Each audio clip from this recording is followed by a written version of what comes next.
Welcome! I'm Arseni, and I am the People's Chef. Join me for some easy, healthy cooking.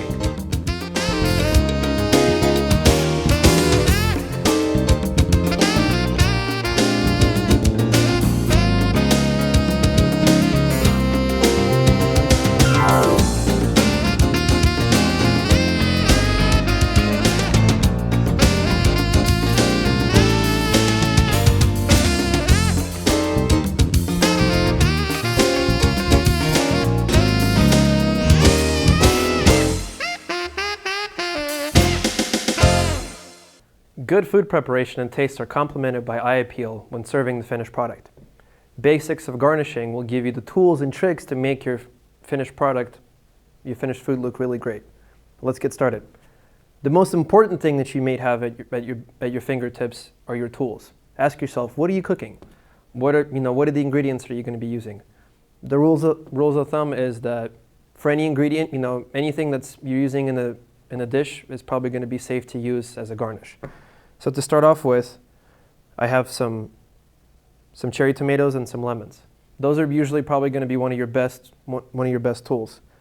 Now I have here some various types of zesters, a microplane, a small knife, and this is just a more coarser zester that I have. Now to start off with, you want to make sure that your knife is very, very sharp. So this is called just a regular steel. What you want to do is you want to sharpen it, because the last thing that you want to do is have an unsharpened knife cutting into your food. Now to touch up on a little bit on the biggest difference between a microplane and a zester is that a microplane is a lot, if you could see probably the little bristles here, it's a lot more, I would call it elegant, and it'll give you a much thinner garnish than, let's say, a regular zester will. And I'll show you here in a second. So I have a lemon. Now you can see that if I use a regular zester, then I'll have a much coarser and more flavorful string. But if I use a microplane, it's very, very thin, very, very small. Usually for coarser things, you want to have on your food, actually right here I'll show you. I mean, this is very, very thin. This is almost paper thin. On coarser things, you want to have it as fish, meat, poultry products. On the thinner things, you probably want to have it for your dessert items.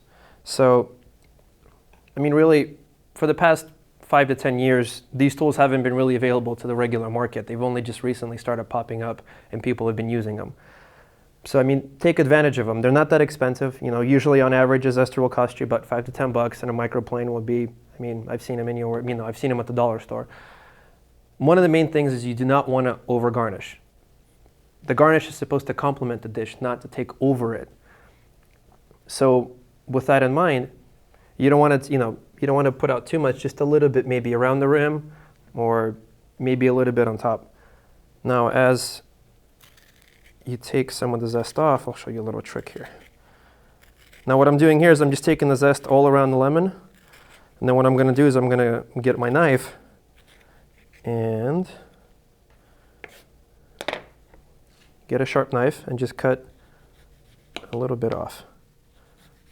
Now if you cut a little too thin, what you will have is you'll have a really nice rim around the lemon. Now you can do 3 of those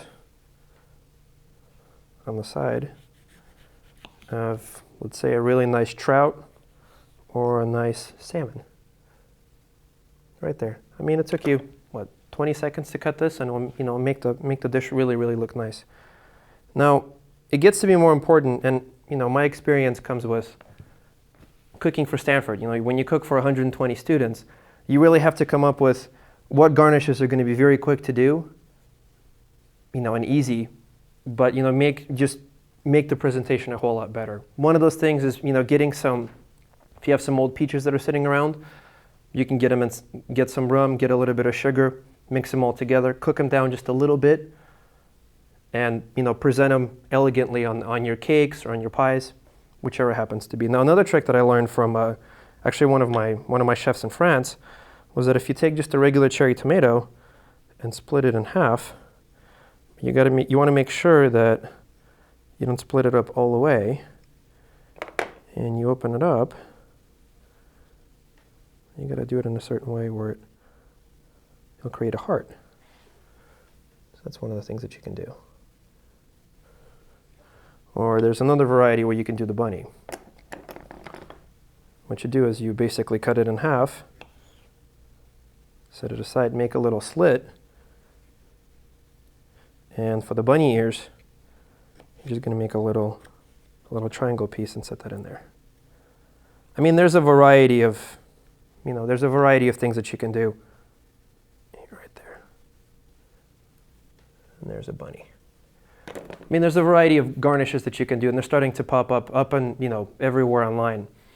Now, these are really secrets of professionals that they've tried to keep for a very long time, and I mean, just something fun to impress your friends with.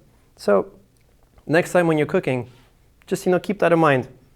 As long as again, to kind of quickly touch up on, as long as the ingredients, you're probably a safe bet. As long as the ingredient is in the dish, you can use it in a raw form as a garnish.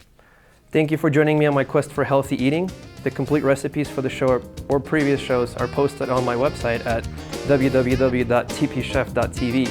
Please send any recipes you have or you'd like to see on the show at arseni@tpchef.tv.